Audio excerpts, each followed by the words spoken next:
Context. This is from spaceman3.co.uk/gigs/19881112-2/ // 12th of November 1988, the Caribbean Club, Basingstoke. The above picture, the only known listing of this gig that didn't happen, is from an issue of Yellow Plastic, a fanzine edited by Rob Horrocks. Rob tells his story of the night. In 1988, Basingstoke was privileged to witness a run of quality gigs at the Caribbean Club, Priestley Road. Don't look for it, it isn't there anymore.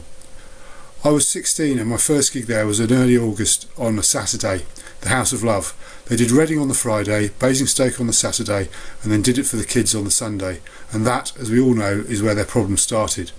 You could say that the Basingstoke gig was the last great House of Love gig.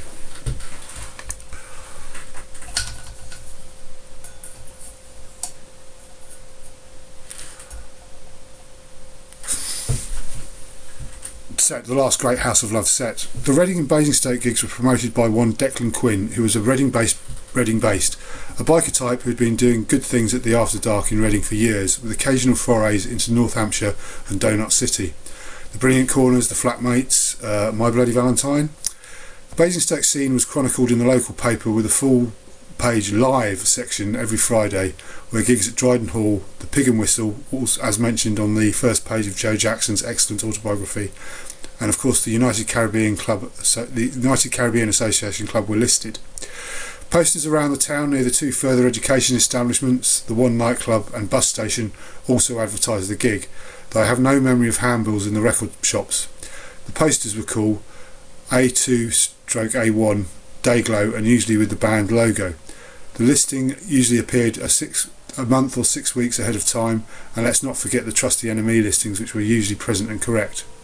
On the occasion of the Spaceman 3 gig, the only listing was the Friday before the gig. The only poster appeared the week before the gig. It was on the sign by the parking meter in the car park close to Martine's, the only nightclub, and it was on yellow Dayglow stock.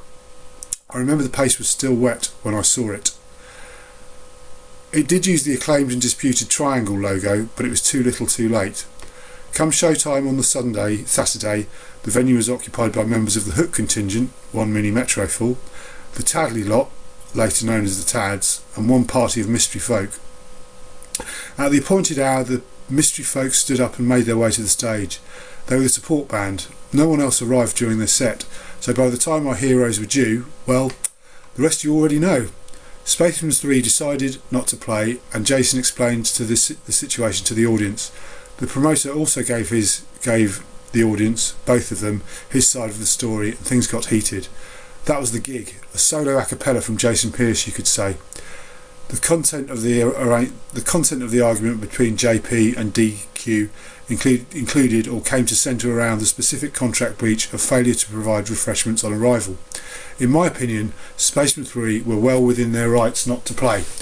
Now, that took quite a while to write, years actually, because I knew it was an important thing to be said, and I knew it was something that had to be on the record about Spaceman 3, because they are a very, very, very important band, and the way they handled themselves is as important as the songs they wrote.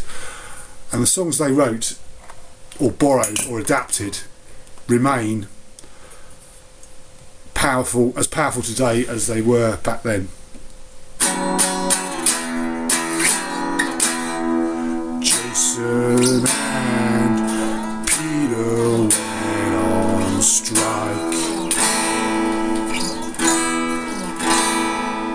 Jason and Peter went on strike.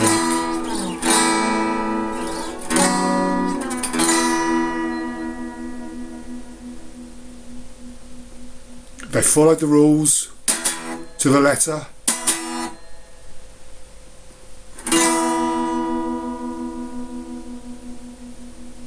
They worked to rule.